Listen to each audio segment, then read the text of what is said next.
Hello and welcome to this gameplay and combat demonstration. First thing I want to just get out of the way is the name of the game. I still haven't decided fully, but in the last video someone suggested the name Drifter Command, and I really like that name, but I'm changing it a bit to Drifter Commando. So currently I'm going with Drifter Commando, but I don't think it has that great of a ring to it. So if anyone, so the first key goes out to that person that suggested that, but if someone can come up with a better name than Drifter Commando, like something, blank Commando, and I'm thinking about others like Renegade Commando. I think that has a better ring, but it's not really that descriptive, I think, because, it's kind of futuristic or whatever. And the other thing I'm thinking about is Shadow Commando, because it both ends with an O kind of, and but Shadow Commando, it sounds more like a stealth game. I don't know. But if someone can come up with a better name, then you will get another key also. So, let's go into the demonstration and call me, I don't know, Kyle. I'm just trying to come up with a random name every time. Anyway, every time I'm making a new take on this video. Because, as you know, probably I start to ramble about all kinds of crazy stuff, so I'm trying to make a more coherent and shorter version every time I record. Anyway, let's go into the game, and this is something that should be familiar for you if you have watched the first video, but in this one I want to have one continuous demonstration of everything that I have right now, and the game is almost complete, so we have everything in one window. So the first thing you can see is your workshop, which is your main base. And you can't do anything without any drifters. So the first thing you want to do is hire drifters. And in the beginning you only have 3 slots, but ultimately you can unlock all these other slots. So there's a whole bunch of them, and a lot of them are locked. You can unlock them by completing objectives in the game. So that's pretty straightforward.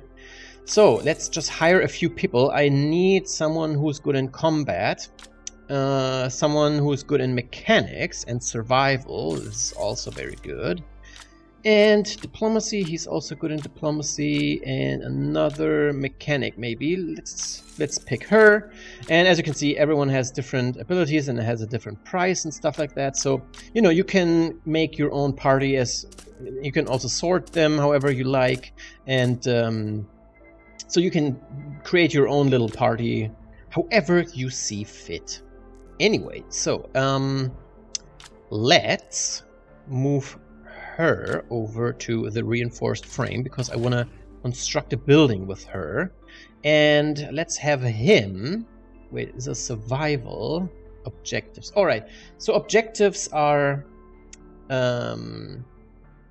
basically your kind of where you can gain resources from. So this gives me 25 intel, which is pretty nice. So I'm sending him over to fulfill this, and he's pretty much useless because he's not very good in anything that I require right now.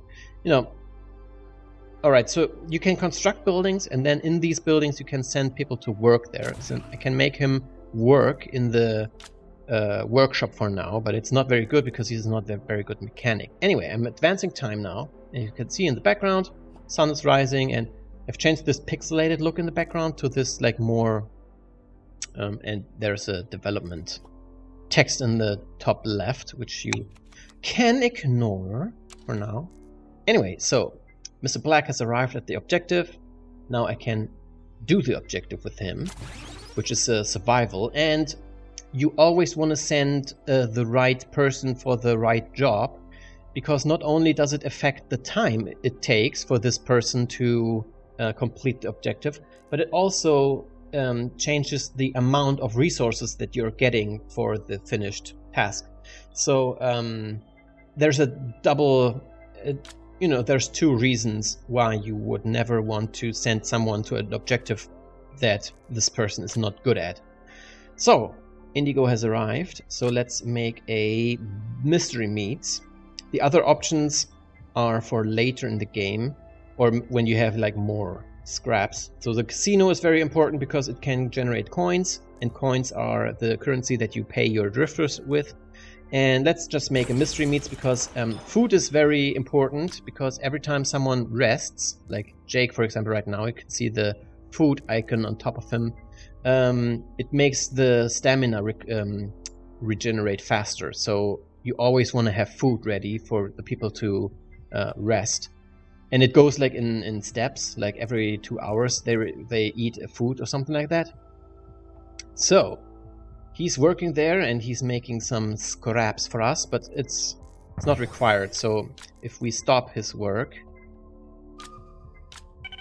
like do that, you will see that the location will still generate resources, but it's much lower than when someone is working there. So it's nice to have a drifter to work at a place, but it's not required. And yeah, he finished the objective and he had slightly higher resources than it was, you know, the base amount. So he did a good job. And the second objective that popped up, every midnight there is a new day and new objectives will pop up automatically. So that's, you know, a steady, you know, income. I didn't want this to be like something that you have to research or something like that. So pretty much, oh yeah, and I forgot to train troops, but you know, you can also train troops and add them to your groups and stuff like that, but that's not very important right now. So I can send him over there because I know there's, no wait, let's move him over there, I think. I just wanted to show you one more thing, because this is pretty much what you're doing. Let's also train some troops just to show you how that's working.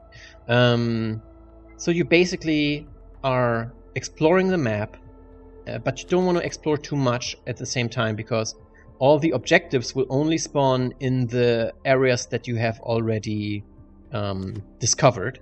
So you want to keep your area as small as possible, as long as possible, to keep efficiency of all these objectives like high. But you know, it's up to you. You can just run around on the whole map and explore everything. But you know, that's just my, I think, recommendation, I guess, whatever. Anyway, so let's just train these troops and show you how that's working. I can move him over. She's at the objective. And all these objectives have always the icon of the attribute, because I wanted to make all kinds of crazy icons for all these objectives, but in the end you only care about what attribute is required. So I've changed it to like attribute-based icons on the map. So she's breaching a secret room and she will get 100 scraps and 10 coins for that, but because she's a good mechanic, I will probably get a lot more than that. And he has discovered something, and there's another objective over there. And yeah, so this is basically the strategy element. So you run around with your troops. As I'm speaking of that, I can move them over there. And you're, you know, constructing buildings. And this is where I want him to stop. Stop it.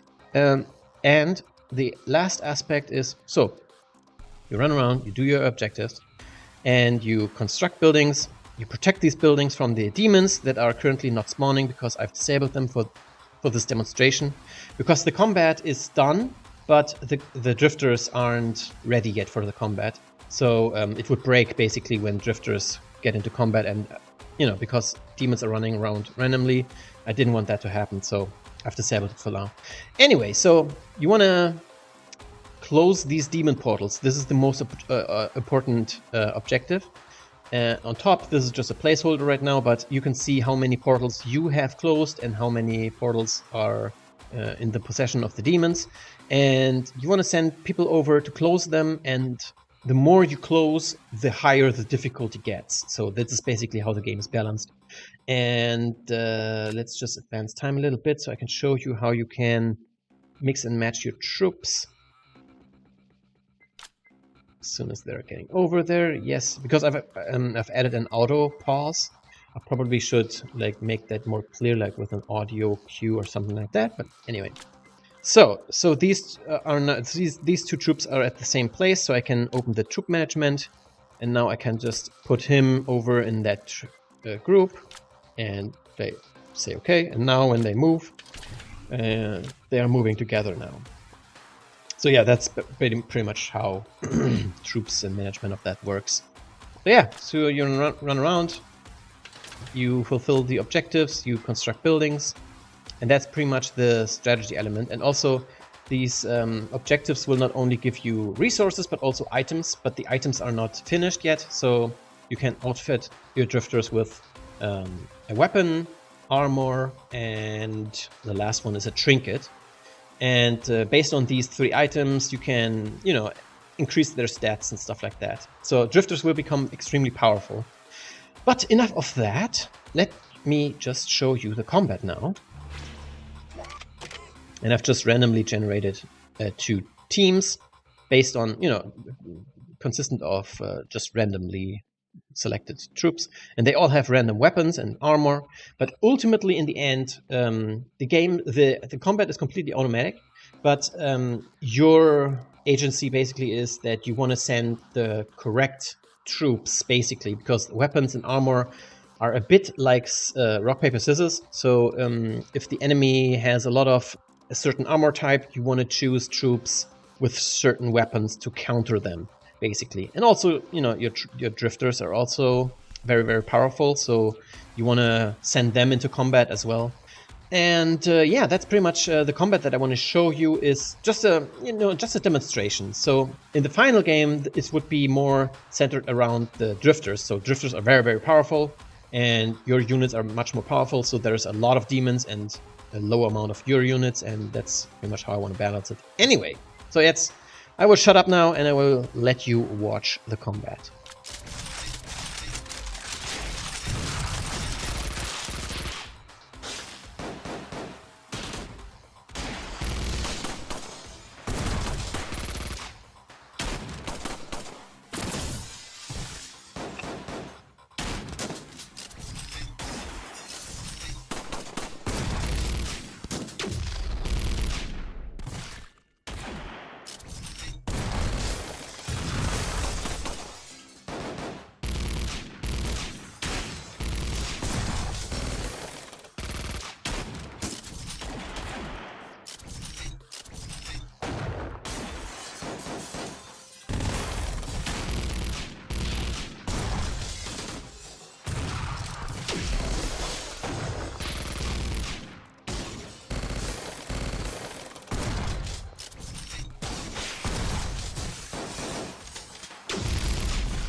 All right, and that's the combat.